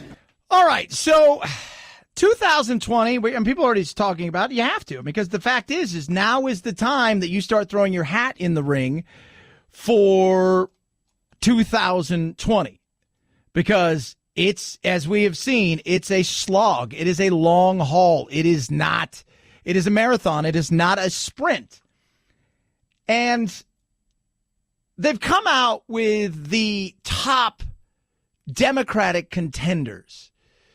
Several unknowns, like Beto O'Rourke's in there. It's like, he's not even, come on, really, he's number 10. You've got Eric Garcetti, mayor of Los Angeles. But the top 3 or 4 are the same old same. I mean, they may be progressively lefter and lefter minus one, but the reality is it's nothing I think that's going to excite people. You're going to get more people excited maybe voting against Trump in some situations, but he's still going to have a built-in base of people because what you're throwing out there, you're forgetting that, especially as you move further left, that it sounds great in your echo chamber of New York or California or maybe a few other places, Chicago, Seattle, but the rest of the country isn't down with that, right? Isn't. And I said all along, there is one person on the left that if you put her out there, she will give Trump a good run for her money, and she, I think, has a real shot. I've talked to Republicans, friends of mine who are conservative, who aren't big fans of Trump, don't hate him, but are open and honest enough to go, yeah, I'd be interested in that. And that's Tulsi Gabbard from Hawaii. But what are they rolling out there? The number one candidate, according to all the new polls, Elizabeth Warren, Kamala Harris, Bernie Sanders, Joe Biden. I'll give you two races to look at. The first is in Massachusetts' 7th District. That's where Ayanna Pressley took on incumbent Mike Capuano in the primary and won with 58% of the vote. Capuano, like Crowley, is another middle-aged white guy who had been in Congress for decades. But Capuano was already pretty liberal, so it's almost impossible for Pressley to have out-lefted him. I love how they say he's a middle-aged white man. Like, that matters. Why does, like, that's one of those things where, like, this is this identity politics that matters to them. That's the thing that matters most. Is like, oh, this is super important because he's a middle-aged white man, so automatically he's a bad human being, even though he believes in everything you say or whatever. He believes all the things in your echo chamber that you're in, and but hey, we're gonna out left each other. Well, he's super left. Whoa, how much more left can we go? Well, then again, missing the point. And if I'm the Republicans, bring it. If I'm Trump, okay, minus any insanity with Russia or an utter collapse of the economy. A slowdown is okay, and you may even be able to point to the Democrats as a big reason for a slowdown. But if this is what you're bringing to the game, if he wants to run again, and I say a big if, because with Trump, you never know. I mean, he's already talking, he's already campaigning and doing the things, but still, it's Trump. You never know. If this is what you're rolling out, I think he welcomes it all day long. Her win shows that voters in that district were looking for someone young, fresh, more diverse, and an activist liberal willing to take the fight to President Trump. Okay, so that's what they want, an activist liberal. You just don't want a person that's I look for a politician, and I like competency. I don't care what color you are. Again, I don't care what you identify with. I don't care about any of this stuff. I want to know that you're going to be above board as possible as you possibly can in a place that's nasty and in D.C. or wherever it is, and that you're going to, just don't sell me a bill of goods. You can be honest with me, and that's the problem. It's the scariness that we live in. Is being honest doesn't always get you the things it should get you. I know you're not going to go there and change the world. Even if you're president, it's going to be tough at times. But it's like, okay, well, we're all the same, so you're more diverse, so you win. The other race to keep an eye on is in Delaware, where Senator Tom Carper faces a primary challenge from Carrie Evelyn Harris, an African-American former Air Force veteran who is running to his liberal left. If elected, and it's a long shot, Harris would be the first woman of color who is openly gay to serve in Congress. Well, she didn't win, but once again, got to point out that she's a person of color and openly gay, so there's a lot of boxes to check there. And that's really what matters. Still nothing new. They're just going further and further left. And that's part of that echo chamber they live in. Is the reality is that maybe the media is pushing and you become a darling and you do all of these kind of things. Even if people are somewhat excited about you or they like you, they're still, are they willing to take that step? And I'm telling you, middle America, there's a difference between a liberal Democrat, somebody who's, pro-choice, marriage equality, pro-union, those kind of things. There's a difference there between that and a lot of what's rolling out. And while you think you're big beans because you're living in New York and everybody's telling you you're wonderful, you get to Iowa, you get to some of these places where you're going to need these kind of votes. And that word socialism and that word progressive, it still makes them go, The reason these races matter is because it will tell us what the Democratic electorate is thinking about going into the 2020 campaign to pick a nominee against President Donald Trump. Do they want an out-and-out liberal, unapologetically so, who has no interest in working to the middle? Or do they want someone who's more pragmatic, a centrist of sorts, that can go in the mold of past presidents like Bill Clinton? Any Democrat looking closely at the 2020 presidential race will have already studied the campaigns of Ocasio-Cortez and Gillum.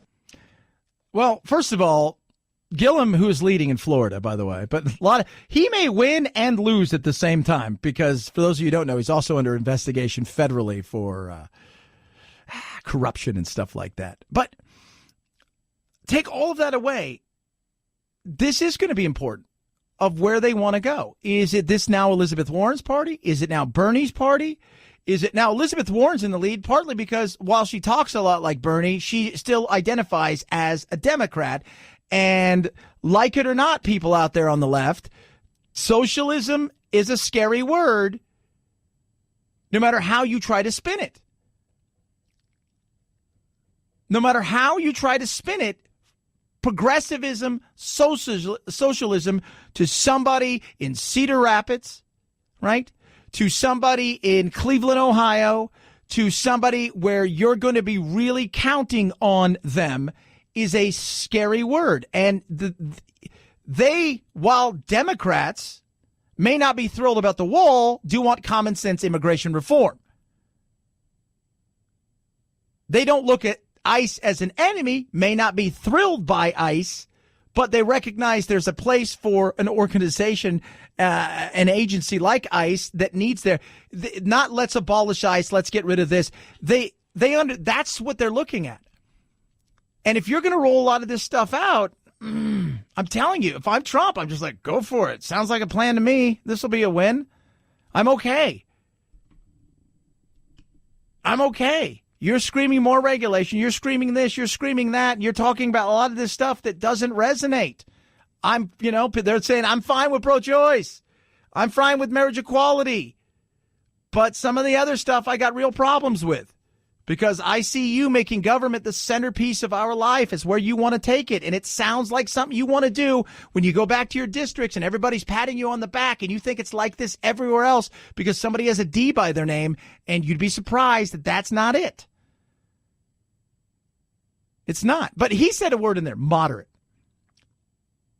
And that word in itself it's got a bad rep.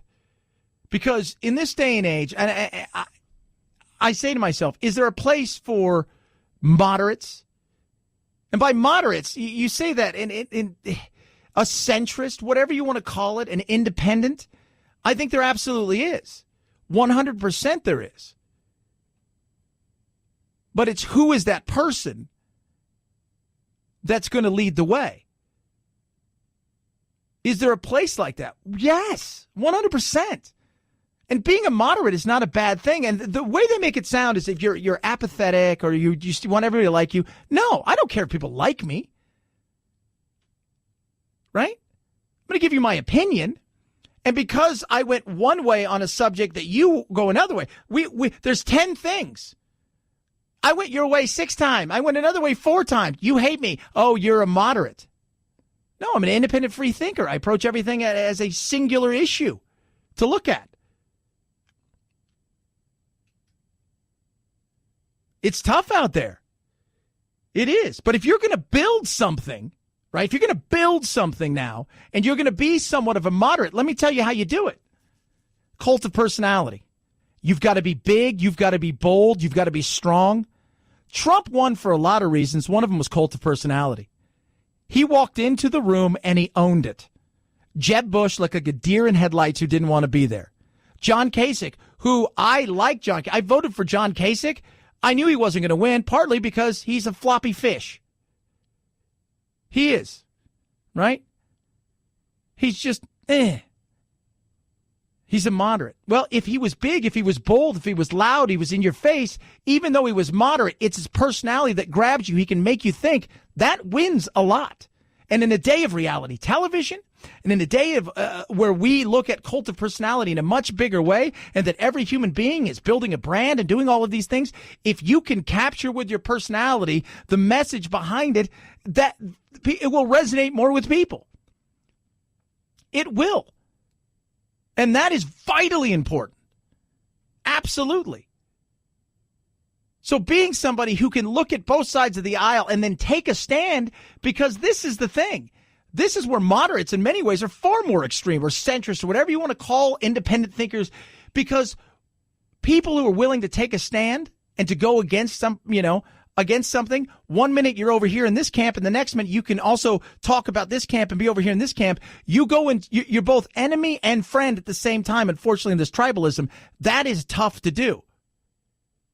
But the only way that somebody can be out there in a way that can, I think, be able to really convey a message and to really get people to pay attention, if you're a centrist, a moderate, a libertarian, an independent, whatever it is, where you can look at both sides and understand both sides of the aisle and have differing point of views on some things, the only way to do that is if your personality is big enough to overcome stuff. And that's going to be vitally important. And I look out there and I don't see anybody's personality. Tell you what, like Trump or hate Trump, right? I will say Obama gives a speech that is great. Trump can command an audience. There's a difference there. There is. One is a great orator. The other is a great performer. There is a difference there. 323-538-2423 at Chad Benson Show is your Twitter. Car Shield, amazing. Lots of driving this weekend for Chad. What? Yep. Absolutely. I'm going to be driving all over the place, and there's a reason for that. I'm going to see Jack. We got a lot of things to do this weekend. We're fun. We're fun. And I don't worry about my car. I mean, I do all the things I need to do, but there is a what if, I mean, I look out there and I know that all cars in some way, shape, or form are going to have some sort of issue every now and then. Sometimes they're bigger. And in a day and age where we struggle to put together $1,000 or $2,000 as an emergency fund, imagine if you have to pay $1,500 today or $2,500 today because your car's had an issue and you no longer have a warranty. What do you do? It's tough. You're borrowing money, you're taking out loans, you're draining your emergency account. Well, if you get Car Shield, let me tell you what you do. You take a deep breath and you call them, and they make the entire process of cover repairs so easy. 24/7 roadside assistance. They're going to make sure that you get to and fro while your car is being worked on, because they're going to get your rental car for free. And this is the other great thing. They allow you to take it to the place that you want it to go. And in doing so, it gives you that peace of mind knowing it's getting done right and not just them slapping a rubber band on it and sending you on your way. So you can take it to the dealership if you want. They get them paid directly. Get extended vehicle protection like I did. Trust me, the peace of mind is worth it. Call 800-CAR-6100. Mention code Benson, 800-CAR-6100. Code Benson saves you 10%. Or carshield.com. That's carshield.com. It's going to save you 10%. Remember to use code Benson. A deductible may apply. At Chad Benson Show is your Twitter. ChadBenson. I got your useless fact of the day straight ahead. Chad Benson Show.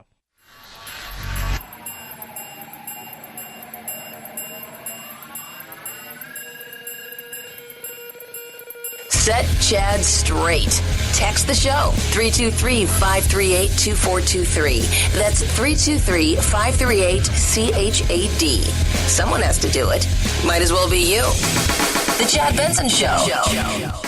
A week ago today, with no warning, federal authorities swooped into something called the National Solar Observatory. It's in Sunspot, New Mexico, right above the Mexican border. And they evacuated the premises. It's a federal facility. There's a post office next door to the observatory, and they shut that down, too. Local residents watched all that. They saw at least one Black Hawk helicopter, for real, circling the site. The local sheriff told reporters that the FBI refused to explain any of what was happening to him. Quote, for the FBI to get involved that quick and be so secretive about it, there was a lot of stuff going on up there. What stuff? Well, we asked. The feds won't say. But the observatory today issued a cryptic statement about an unnamed security issue. Now, maybe it's nothing. Maybe it's something.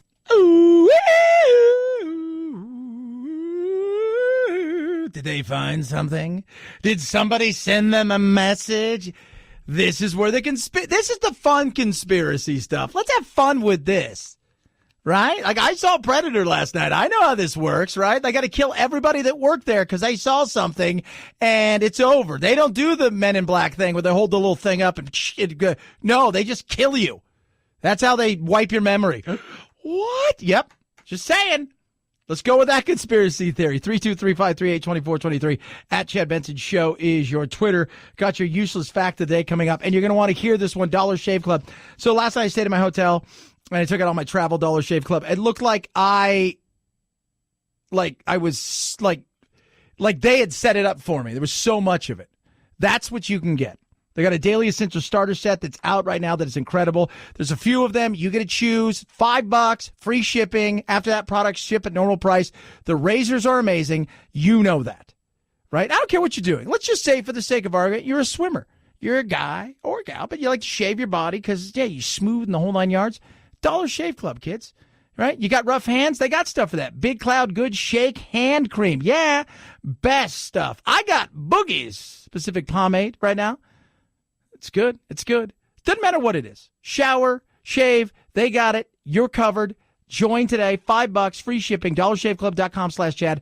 DollarShaveClub.com/Chad. DollarShaveClub.com/Chad. An amazing week, kids. I will say, you guys did great. You guys did. So here's your useless fact of the day.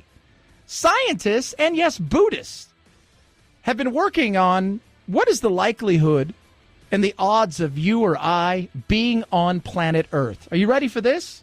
According to scientists, 400 trillion to 1. According to Buddhists, as much as 700 trillion to 1. Let that percolate. Have yourself a wonderful weekend. Night, night, Jack.